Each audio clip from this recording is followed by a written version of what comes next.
Okay, let's see if I can get through a couple more of these quotes about creativity from the book Swarm Intelligence by James Hayward Rowling Jr. And I just thought of something related to the book 1000 by Ramaji, which he talks about the 580s being thought-free and not seeking. And I don't feel like I'm seeking at all. This is why I feel like my consciousness, or whatever, is in quite a few different states. It's not really solidified in any of those. And it can go down to the lowest too. It's so fluid. Yeah, because there's a part of consciousness. Anyways, I'm not really seeking. I'm not really looking at gurus or following gurus. I study Krishnamurti's teachings for sure. But at the same time, I'm feeling like right now I could use a little bit of help from reading some of those perspectives. But my brain is mostly thought-free. I feel like I am walking in both worlds for a purpose.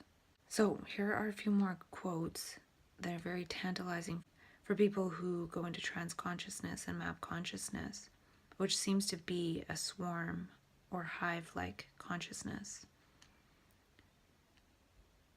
He says, but the reality is that social networks operate as creative contagions, as natural biosystemic forces communicating individual development through social contact and often the most subtle interactions, whether in the classroom or in the cultural world.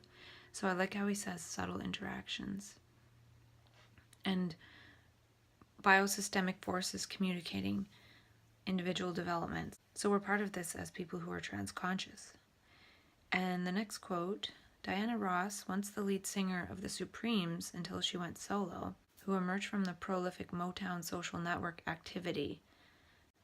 But Motown also serves as a clear model of how individual artistry emerges from collective creative interaction and strong mentorship. Participation in collective acts of creativity leaves an imprint of residual traits upon the individual. Creativity draws upon the widest possible spectrum of experiences, behaviors, and attributes. This breadth would not be possible if creativity did not also arise from the collective arena of experiences and points of view not initially your own, yet permanently imprinting us with contagious new traits. Collective creativity is in turn accelerated by the momentum of individual creators who find their highest purposes achieved as their achievements redirect the attentions and cultural trajectory of the larger social group.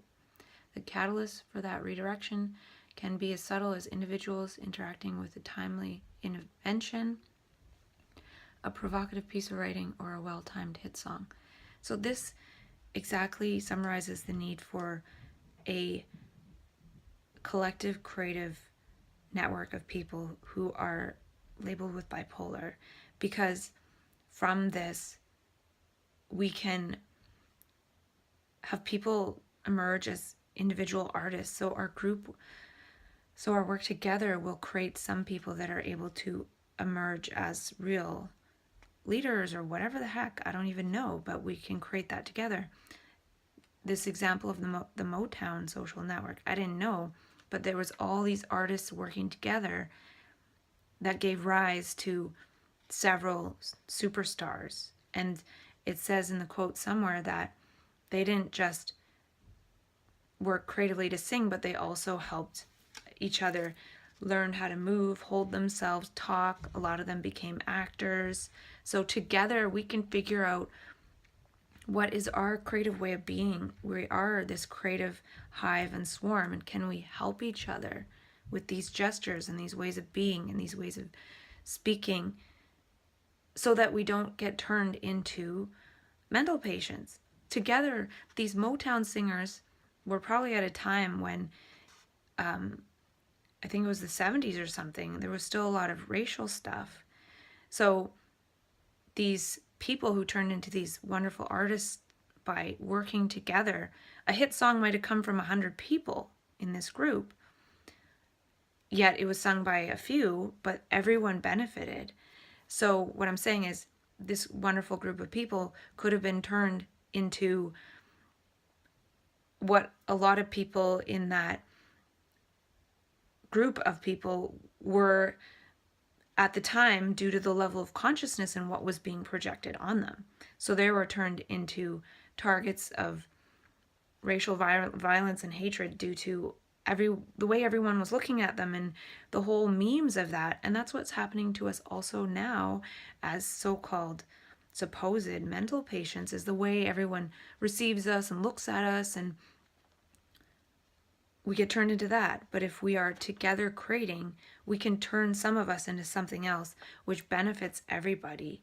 And then we're using our creativity, and we're no longer the mental patients in the psych ward, just like people aren't the African American people at the back of the bus and not allowed into schools, or however. I wasn't alive then. I don't know. I'm just trying to draw some parallels here, that if we get together in a creative collective, a hive of some sort, we can create ourselves into something else. Because individually, left to our own devices, we're creating in a context that would label us.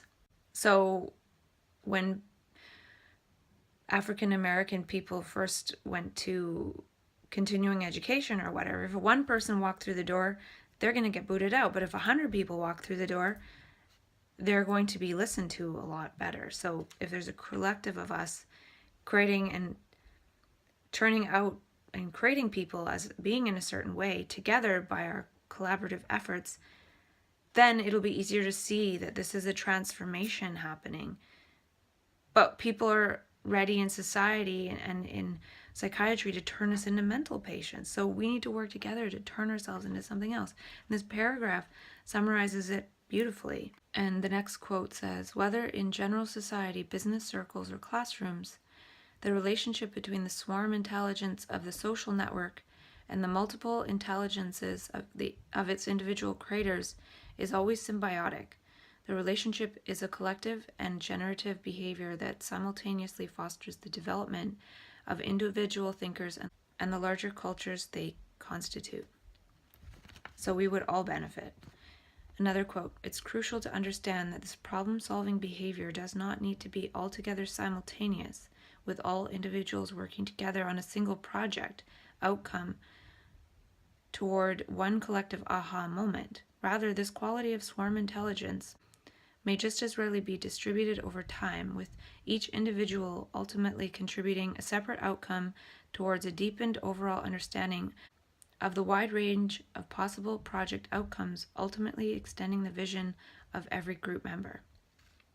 And that's why I invite co-creators and collaborators in the self-dialogue. Is this is just one being, but if all of us were working together, picked up some of the memes I've said, dropped most of them, tell me what you've created in your life, work together, this could be something big. And it's not about, okay, well, we're only going to work on this. People are doing everything, and people already are. People are creating things. People are working on different ideas. People are doing things with their creativity that's labeled bipolar. So then if we put that together and start working together, all of a sudden we're not these separate beings everywhere being worked on by a system, but we're working together and creating something new. And I feel like this is part of the innovation and consciousness that will happen. And us working together like that is possibly the next Silicon Valley, because we have access to those states of consciousness without having to take exogenous things like LSD. Our consciousness goes into that state without LSD. Then we have to take toxic pharmaceuticals to get us out of those states. And I think if we put those states to use to create, they'd become creative traits, and we'd be able to be more grounded in this, possibly. Another quote, the self-organizing characteristic of swarms also requires multiple interactions wherein autonomous individuals take full advantage of opportunities to interact frequently and in a variety of different ways. Earlier, I introduced the notion of how cultures are slowly created as individual members of social groups deploy the biocultural markers of their most rewarding choices and successful solutions for others to model after. So this is what I want to do by sharing this self-dialogue. It's deploying the biocultural markers. And then it's the part about Leonardo da Vinci that I was talking about. He says, it's safe to presume that Leonardo's first and foremost motivation was not to share his ideas and inventions freely with his neighbors and fellow Renaissance thinkers. At least, not until he was good and ready. And for all his genius, that's perhaps the one problem that he failed to solve. There is never an optimal time to share with the rest of the hive. Most won't even pay attention at the time you choose to do so. But the fact that diversity is a messy and oftentimes thankless social arrangement should not be misconstrued as a signal that some in the group are at a deficit in comparison to the others and unworthy of networking. In fact, the purpose of diversity is to expand the gene pool of available ideas and abilities in a cross-fertilization exchange, sometimes with alarming suddenness, and sometimes very gradually, as if by osmosis. It is a response to the reality that no individual can be and do all things.